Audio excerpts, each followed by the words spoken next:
Pivot, right? How many times have we heard the word pivot in 2020?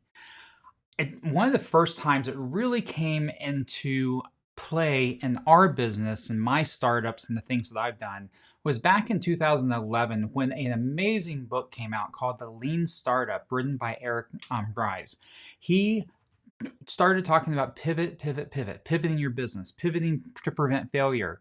Well, in 2020, we've used that term a lot in the events industry. And there are three core things that you need to successfully pivot your event. And there's one definitive thing that will ensure its failure. So let's talk about pivoting live events to virtual events on the Lyons Den.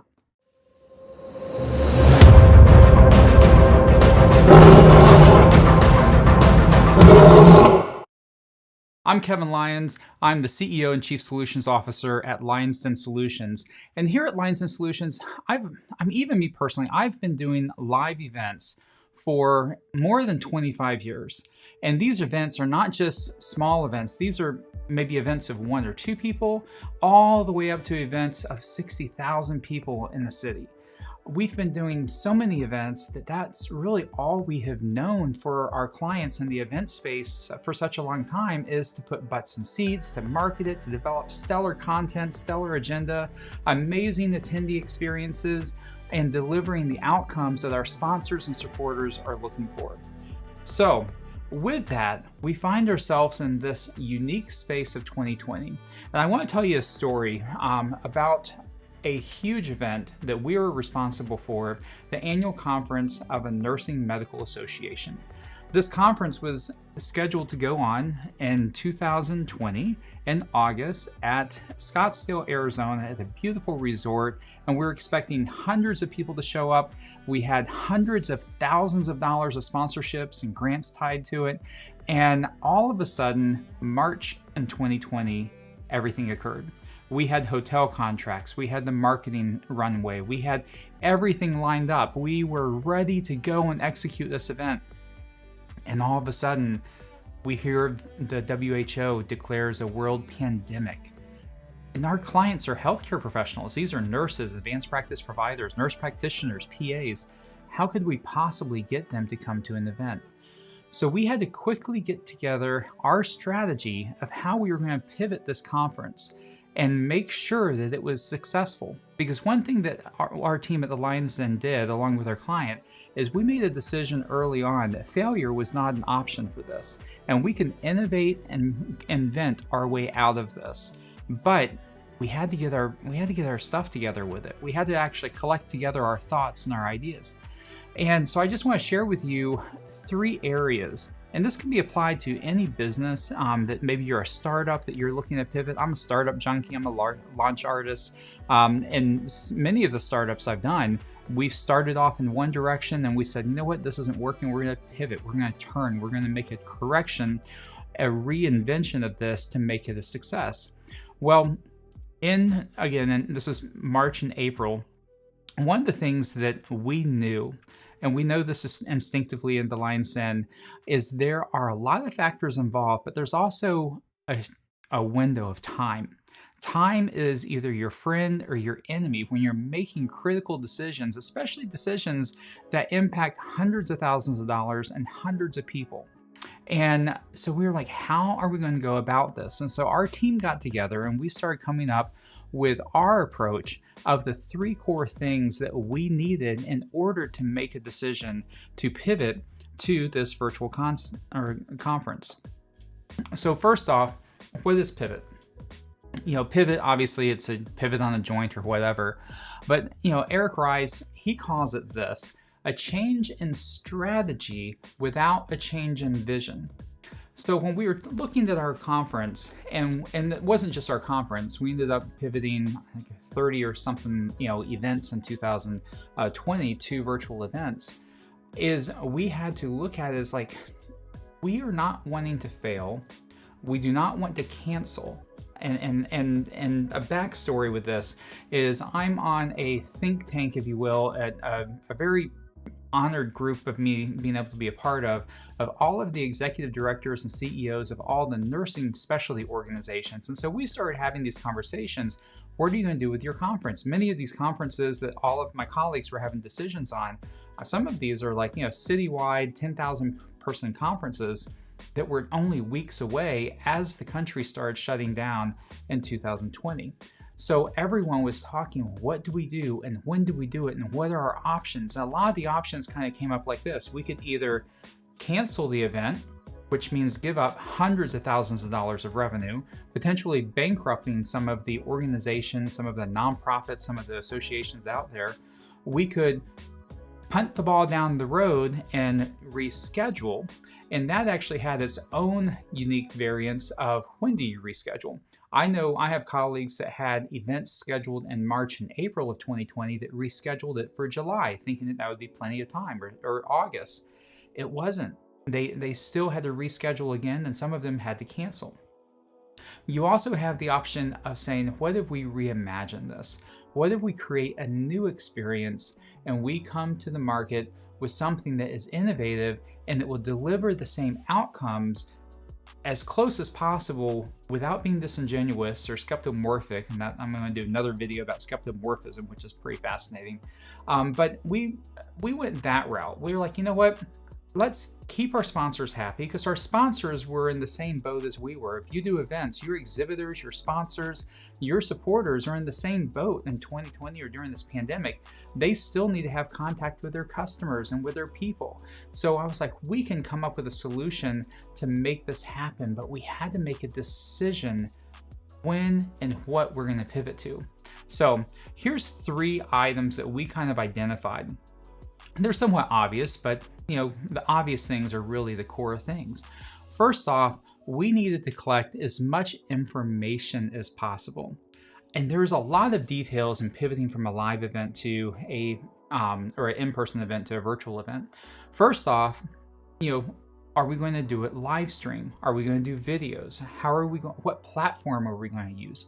So we started going and scavenging, the interwebs, looking for every platform out there.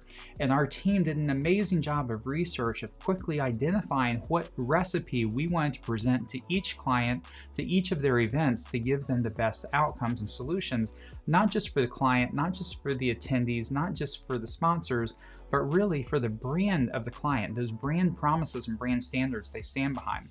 So we started collecting information.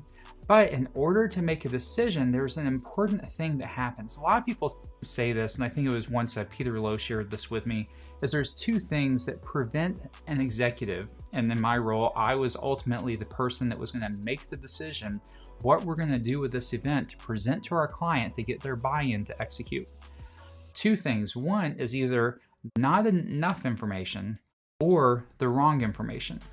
So that's something that you have to look at. Anytime you're looking at pivoting the business or pivoting a startup or a conference or an event, as you collect information, you want to make sure that you collect the right information and then enough information to make an informed decision. But then there's a second layer. So let's say we had what we thought was a good recipe.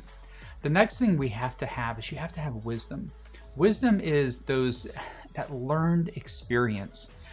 And there's a great proverb that says, Proverbs, literally in the book of the Bible, it says wisdom in the counsel of many.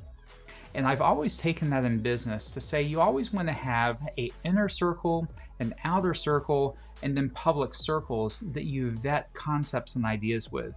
So first off, our inner circle was the Lyons Den Solutions team, right? We were having just hardcore conversations of what ifs and how can we's, and not just from a protective perspective, but really from an innovative perspective of how can we do a best in class? How can we be disruptive? How can we present something that not only meets the needs, but like we believe in Lyons Den Solutions, we exceed the needs, we exceed the expectations. So that's your inner circle. And we start, balling and blue sky thinking all around this concept. Then we brought in our clients as an outer circle. Those are our stakeholders. There are people that are going to be affected by our decision. But we also brought in our sponsors and our supporters. And we started having phone calls with them over and over. And every phone call kind of went like, well, we're all in this situation, but we have a handful of different directions that we could actually go to pull off a successful conference for not only us, but also for you as our supporter. So wink, wink, you don't have to refund their money, right? So we're, but also we're in this together. So we started having these conversations and vetting ideas and vetting concepts and asking them, what are you seeing other people doing? Then we went to our public circle. So we started talking to some of the members of the association. And I started talking to a lot of my colleagues that were not around that client, but in other industries of what they're seeing. And we're sharing with them what some of our ideas were.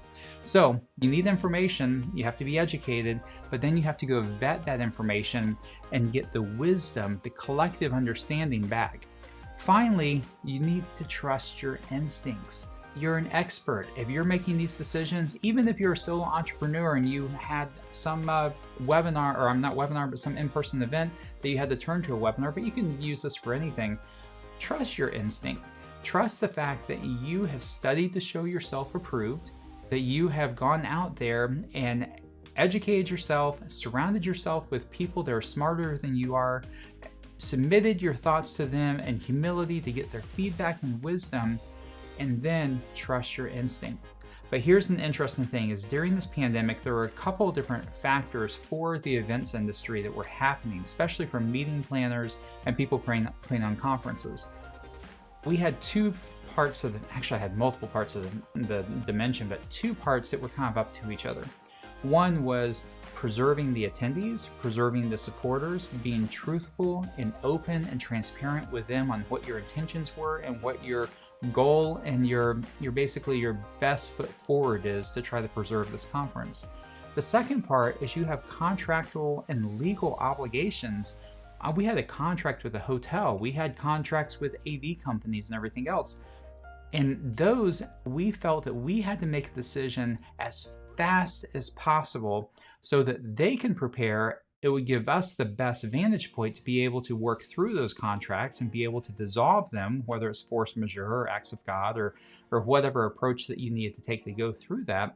But it also, the sooner that we can make a decision, because a lot of our client supporters are big pharma, they're highly regulated as an industry. So we need to give them as much runway as possible to pivot themselves to this new world of a virtual event. So time is critical to make a decision.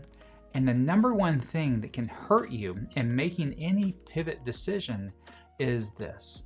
It's delay. The moment that you have the information, you have the wisdom and buy-in, and your instincts are telling you it's time.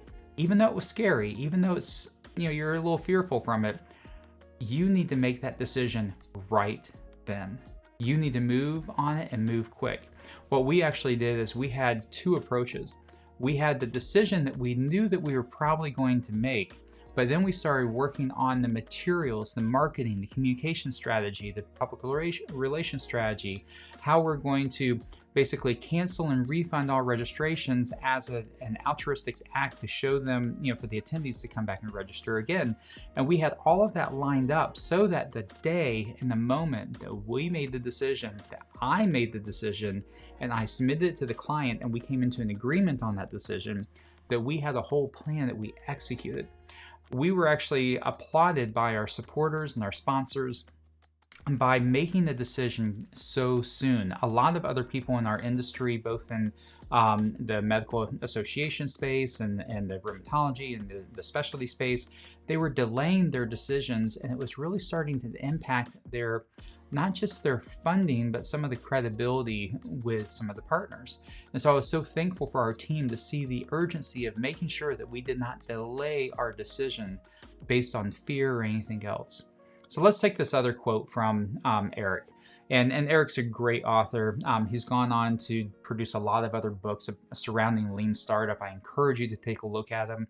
I'll probably do a video about my top 10 books that's impacted me successfully for startups. So pivot. Redeeming and I added potential. Redeeming a failure because we learn so much about what is possible. So think about that. A pivot is not a startup. A pivot is taking something that's either a startup or a ball that's thrown at you like a pandemic, and doing something with it and not dropping it. I mean, we could have just canceled and shuttered and stopped, but we were like, no, we're going to press on. We're going to press forward into this, trusting that all of our experiences and everything that we've done up until this point, we could leverage to make this happen. So I added to Eric's quote here, potential, because I don't believe that a pivot is just redeeming a failure. I think that there's a point in business that you can get, a point in whether you're in business or you're leading a nonprofit or a ministry or whatever, that you start getting intuition of seeing potential failures coming your way to where you can pivot before the failure manifests. And that, I think, is where wisdom really kind of takes its toll, and instinct, they come together to where we saw that we needed to pivot. No one was forcing us to.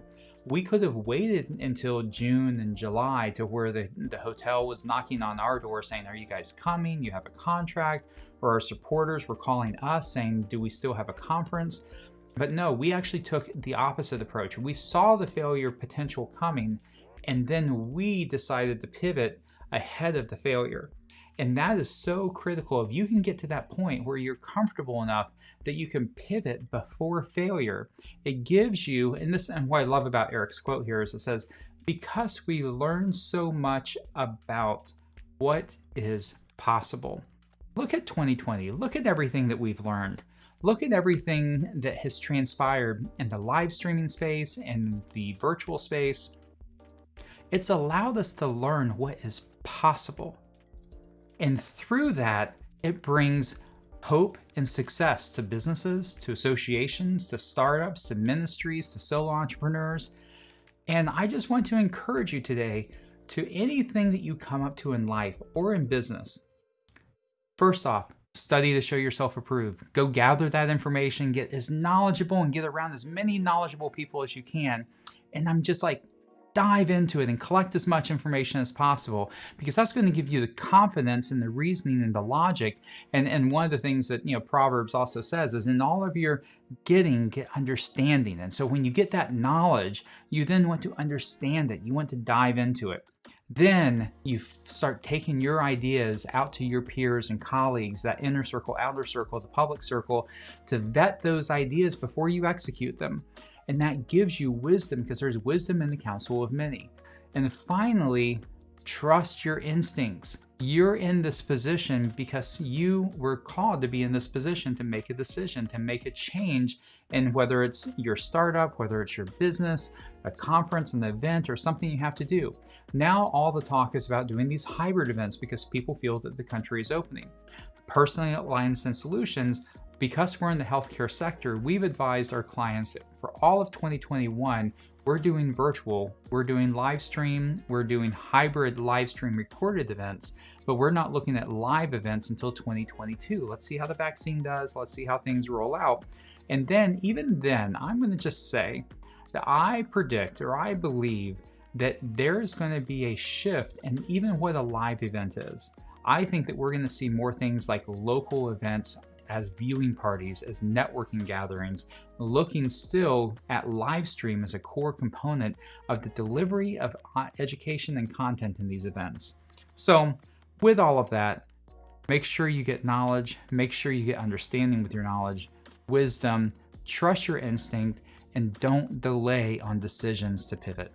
I hope this helps you. Leave me a comment. Let me know if you pivoted a live event, if you had some type of pivot possibly in your own personal life or in your business life or your startup life. And I'm always open to talking about startups. I've done quite a few of them. I love them. I'm a startup junkie. But most of all, be encouraged. You can do this. And I appreciate you watching today. Have a great day, and I'll see you next time on the Lyons Den.